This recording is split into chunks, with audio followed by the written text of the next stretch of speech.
guys, welcome back. Sims Beauty here with another video. Good morning, good morning, good morning. So, it's going to snow today in Pennsylvania. The children's school called and said that they would be out early, an hour early from school. I'm kind of excited because snow makes me so happy. Like, I don't know, it just does something to me.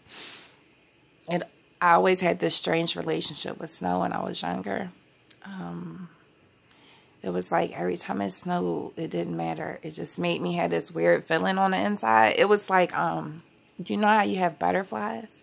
It's kind of like that type thing. And then I really love going outside and the smell of the snow, even though I can't smell. Maybe I'll get a little hint because I'll get a little burst of smell. So hopefully that'll happen. And then I noticed since I moved from the city, actually the snow out here smells different than the snow in the city. So I know it probably sounds weird, but I love snow. As long as I don't have to go out in it, I don't care how much it snows. But yeah, snow makes me happy. So I'm excited about that. I was supposed to start diaphragm retraining this morning, but I am coming down with something and I'm not feeling well. And the thing about diaphragm retraining is that because you're using your lungs and you're forcing yourself to use that diaphragm, that doesn't work. It takes a lot of effort, like, you know, using your lungs and stuff. And I know I don't have that ability today. So I rescheduled. December 30th is pushed back to then. Like, I didn't know it was going to be pushed back that far. Whatever. I also have to have another appointment at 12:15. I have to go meet with my therapist. If it snows before then, I'll call her and tell her I'm not coming. Because I can't be in a car. Like, my anxiety is so bad, especially when it comes to snow. I don't understand it. It's so weird because my accident didn't even happen in the snow. It was like sunny. It was summer. It was not raining. It was a beautiful day the day my accident happened. So I don't know why. Since my accident, it's like, oh, if it's snow outside, if it's snowing, I'm not going outside. I'm not going in the car. I'll go outside, but I'm not going to be in the car. I'm just not. So, what else? Terrence is sleeping. My husband is in Philly since Terrence is home, you know.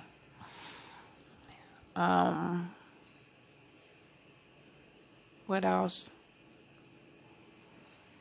Yeah, I'm not really going to do much today. I did cook dinner yesterday.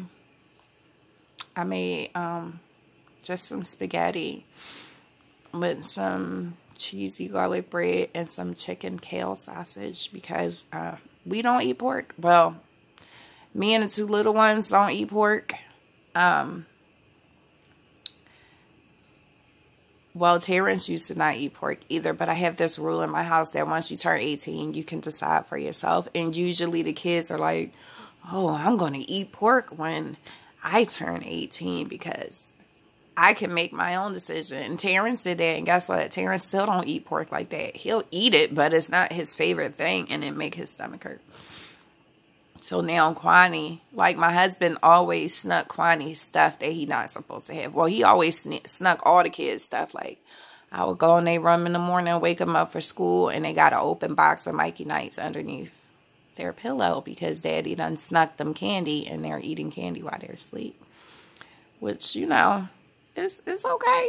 My dad used to do the same thing, so I get it. So I made spaghetti and stuff yesterday. And I made my famous spaghetti, and my kids and my husband was like, oh my God, I miss your spaghetti. Because I told y'all guys I don't cook like that now. But they was like, oh my God, it's so good. No, we miss it and blah, blah, blah, blah, blah. It was good, I'm not going to lie. So I was glad I was able to do that. And oh my God, I was feeling so crappy yesterday. It was like, can y'all go get excuse me, can y'all go get the dinner ingredients so I can cook and then, you know, like lay down and relax? Because one thing, I don't like to cook when I'm sick. But like, this is just the beginning of the cold, so, you know. But like, if I'm like hacking and stuff, I will not cook because I don't want anybody to get sick, which they usually don't get sick from me. I usually get sick from people. So yeah, I did cook. Damn. I'm sorry. I was saying something and I forgot. Oh my God.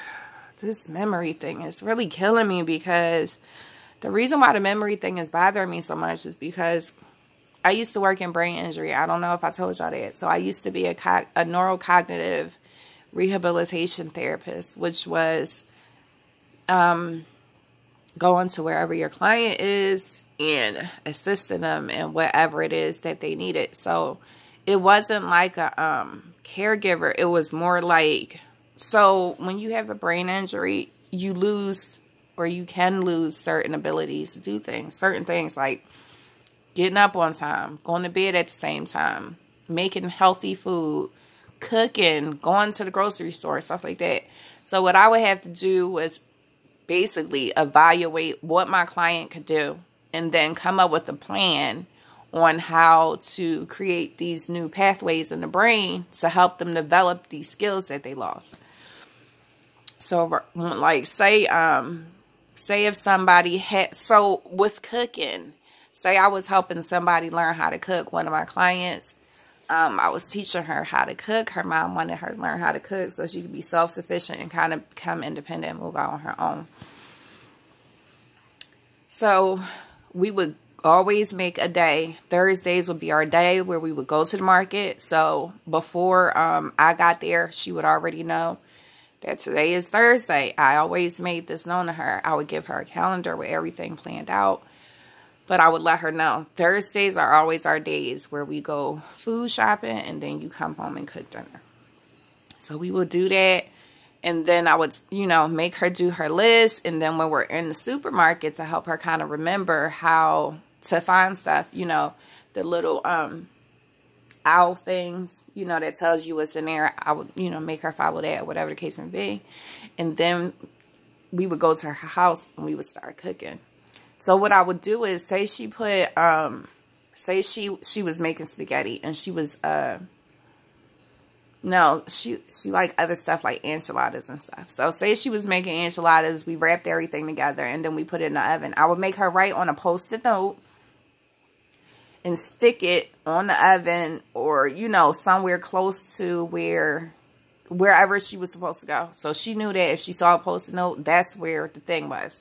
So I would sit up there and make her write a Post-it note telling her what time the alarm is for and what the alarm is. I love my husband. I really do. He set an alarm for me so that I could wake up, but I can get up on my own.